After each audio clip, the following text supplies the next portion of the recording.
Pakistan, at least 59 people have died and more than 150 have been injured. Inside the hospital, waiting in a corridor, we found Zahab Nawaz, his arm in a plaster cast and his back injured. Mr. Monsoon. Historic flooding that killed more than 1,700 people. Damages are estimated to be at more than $10 billion. Inflation is at a 50-year high and food has become unaffordable for millions. बिलखुसूस Khyber Pakhtunkhwa और बलूचिस्तान के बहादुर लोगों ने बेमिसाल कुर्बानियाँ दी हैं। ये कुर्बानियाँ हमारी कौमी तारीख का सुनहरी बाब हैं।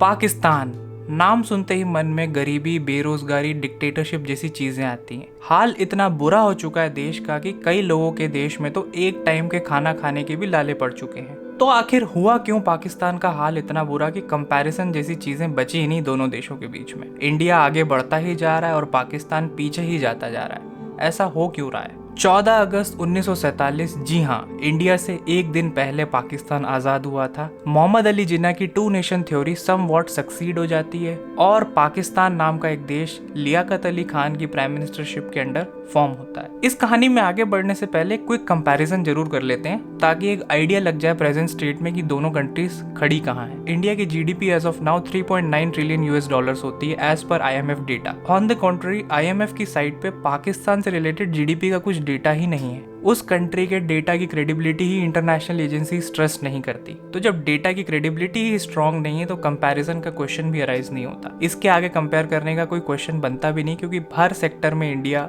पाकिस्तान से बहुत ज्यादा आगे है। तो इंडिपेंडेंस के बाद दोनों कंट्रीज एक अलग अलग रास्ते पर चली। इंडिया का तो हम सब जानते हैं कि पंडित नेहरू के अंडर हमने सोशलिज्म अडॉप्ट किया। हम उसी राह पर धीरे धीरे आगे बढ़ते रहे, स्ट्रगल करते रहे उन इकोनॉमिक पॉलिसीज के साथ 1991 तक, जब हम फाइनली ओपन अप करते हैं अपनी इकोनॉमी। लेकिन Pakistan on the other hand independence से ही एक डिफरेंट ट्रेजेक्टरी पर गया। पाकिस्तान की इकोनॉमी में आपको इंडिपेंडेंस के बाद एक सडन बूम देखने को मिलता है, बट वो बूम बहुत ज्यादा लॉन्ग लास्टिंग नहीं था। वो बूम आया भी इस वजह से चूंकि Pakistan was a US ally, तो उसको यूएस से जो भी शॉर्ट टर्म बेनिफिट्स मिलते थे फॉरेन असिस्टेंस के थ्रू, उन चीजों की वजह से एक इनिशियल बर्स्ट देखने को मिलता है आपको पाकिस्तान इकोनॉमी में। इन अ वे आप ये कह सकते हो कि पाकिस्तान अंडर अमेरिकाज इन्फ्लुएंस एक सूडो कैपिटलिस्ट मॉडल फॉलो कर रहा था, बट एक्चुअल में वो कैपिटलिज्म भी नहीं था। पाकिस्तान की कोई एक कंसोलिडेटेड इकोनॉमिक पॉलिसी थी ही नहीं सिंस इंडिपेंडेंस, ना आज तक कोई बन पाई है। बट शॉर्ट टर्म गेन्स तो ऐसे होते हैं ना कि दोनों कंट्रीज में एक टाइम पे काफी अलग टाइप की सीनरीज देखने को मिलती थी। पाकिस्तान में लोगों के पास इंपोर्टेड कार से लेकर सारे डिवाइसेस जो इंडियन पब्लिक ने कभी देखे नहीं, वो भी एक टाइम पे हुआ करते थे। कहते हैं टीवी जैसा डिवाइस तो पाकिस्तान में इंडिया से बहुत पहले ही आ गया था, लेकिन सब्सटैंशियली वो कंट्री आज तक खुद कुछ प्रोड्यूस कर ही नहीं पाई है। कंप्लीटली एक इंपोर्ट डिपेंडेंट इकोनॉमी बन चुकी है। On the other hand India ने 1991 तक काफी आर्ट सीख लिया था इंडस्ट्रियलाइजेशन का। भले ही इकोनॉमी में बहुत ज्यादा बूम नहीं था, बट इंडियन इकोनॉमी ने इंडस्ट्रियलाइजेशन का टेस्ट ले लिया था तब तक। अब यहीं से एक दूसरा क्वेश्चन निकलता है कि इतने सालों के बाद भी कोई इकोनॉमिक पॉलिसी बन क्यों नहीं पाई पाकिस्तान जैसे देश में? उसका सिंपल सा आंसर है क्योंकि उस कंट्री में कभी कोई पॉलिटिकल स्टेबिलिटी नाम की चीज रही ही नहीं। 1958 में पहली बार जब जनरल अयूब खान के अंडर कंट्री में मिलिट्री कू हुआ, उसके बाद से ये प्रैक्टिस रेगुलर होती गई। डिफरेंट इंटरवल्स में आर्मी जनरल्स ने किए और जितने भी पॉलिटिशियंस हैं और पॉलिटिकल पार्टीज हैं वो उनके सामने मेयर पपेट्स की तरह रह गए। अब जब एक जनरल कोई कू करके पावर में आएगा तो उसकी सबसे बड़ी प्रायोरिटी होगी अपनी सीट बचाना at the cost of other things, और वही होता रहा टाइम टू टाइम। कंट्री के हर सेक्टर में आर्मी स्लैश एस्टैब्लिशमेंट की इंटरफेरेंस इतनी ज्यादा बढ़ती चली गई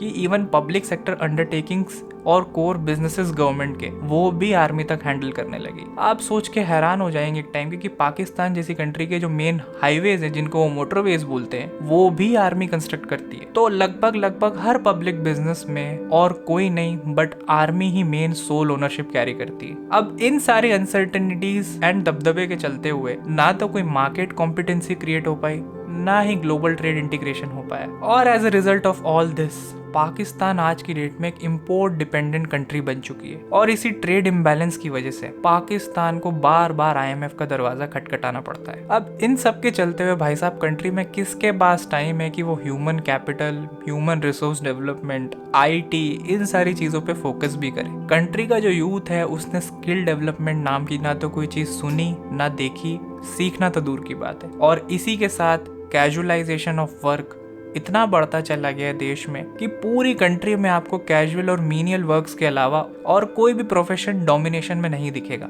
अब जिस कंट्री के अंदर पॉलिटिकल इंस्टेबिलिटी एट पीक हो, इकोनॉमी डाउन थ्रॉटल पे हो, ह्यूमन कैपिटल जैसी चीज का कोई नामो निशान ना हो, तो आप समझ सकते हैं कि दोनों कंट्रीज के बीच में डाइवर्जेंस बढ़ती ही जाएगी हर सेक्टर में। और इन सारी सिचुएशंस के बीच पाकिस्तान का वो एक कॉमन मैन जिसकी डेली सफरिंग बढ़ती जा रही है, इन्फ्लेशन से लेकर बिजली के बिल तक, उसकी जेब में कुछ बचता ही नहीं at the end, despite doing casual work all the day. लेकिन ये सिस्टम चलता ही रहेगा, कोई नया जनरल आ जाएगा एस्टैब्लिशमेंट में, IMF से समहाउ नेगोशिएट हो ही जाएगी कोई नई डील, और दाल रोटी लोगों की चलती रहेगी। यही समवॉट पाकिस्तान की कहानी बन चुकी है। अभी रिसेंटली में दोनों कंट्रीज में इलेक्शंस हुए थे। पाकिस्तान के इलेक्शंस को लेकर हर रिकॉग्नाइज्ड इंटरनेशनल एजेंसी ने क्रेडिबिलिटी इश्यूज रेज किए थे और पूरी दुनिया में सबको पता है कि ये एक रिग्ड इलेक्शंस थे। ऑन द कंट्री, इंडिया के इलेक्शंस जो सबसे लंबे चले उनको वर्ल्ड्स लार्जेस्ट इलेक्शंस का टाइटल मिला। आप इसी से समझ सकते हैं दोनों कंट्रीज की ट्रेजेक्ट्री, पॉलिटिकल ट्रेजेक्ट्रीज कितनी डिफरेंट है दोनों कंट्रीज की। और इन्हीं सारी वजह से पाकिस्तान डोमेस्टिकली तो वीक होता चला ही गया, इंटरनेशनली और जियोपॉलिटिकली भी उसके पास कुछ ज्यादा फ्यूल बचा नहीं था उसकी गाड़ी में। अब इसी बीच चाइना जैसी कंट्री ने इस सिचुएशन से कुछ जियोपॉलिटिकल गेन्स लेने की कोशिश करी। BRI जैसे प्रोजेक्ट्स भी इंप्लीमेंट हुए पाकिस्तान में, बट उन प्रोजेक्ट्स के फेलियर के बाद इवन चाइना अंडरस्टूड कि what kind of dead horse Pakistan is. आज इवन चाइना भी पाकिस्तान को लोन देने में बहुत बार सोचता है। तो पाकिस्तान और इंडिया के बीच में आज की डेट में कोई कंपैरिजन बनता नहीं है। ये डाइवर्जेंस बढ़ती जा रही है और इवन बढ़ जाएगी। एक टाइम तो ये भी आएगा कि दोनों कंट्रीज में एक्चुअली में कंपैरेबल कुछ रहेगा नहीं। बट क्या इसका मतलब ये है कि इंडिया में सब कुछ सब अच्छा है? That is either not true. हमारी कंट्री के सामने भी एट दिस मोमेंट बहुत सारे चैलेंजेस हैं, लेकिन we are on a track of improvement in progress, जिसके फ्रूट्स पॉजिटिव होने के चांसेस बहुत हाई हैं। क्योंकि इंडिया जिन चीजों को टारगेट और अचीव करना चाह रहा है वो गोल्स और विजन्स वे बियॉन्ड है than what Pakistan can ever achieve. मेरे ओपिनियन में अब ये जो भी कंपैरिजन और कंपटीशन है विद टाइम ये और फेड अवे होता जाएगा। और अब हमारी जो नीड है वो इस चीज के बियॉन्ड देखने की है। हमारी कंट्री के जो भी डेवलपमेंट रिलेटेड गोल्स हैं वो वे बियॉन्ड है जो पाकिस्तान कभी सोच भी पाएगा। हमें हमारी खुद की अप्रोच और विजन को चेंज करने की नीड है। हम हमारी कंट्री का कंपटीशन अब उन डेवलप्ड कंट्रीज के साथ चाहते हैं, तभी हमारी कंट्री और ज्यादा प्रोग्रेस करेगी। अगर आप लोगों को वीडियो पसंद आए तो वीडियो को लाइक करें, चैनल को सब्सक्राइब करें और प्लीज बने रहिए हमारे साथ। तब तक के लिए गुड बाय।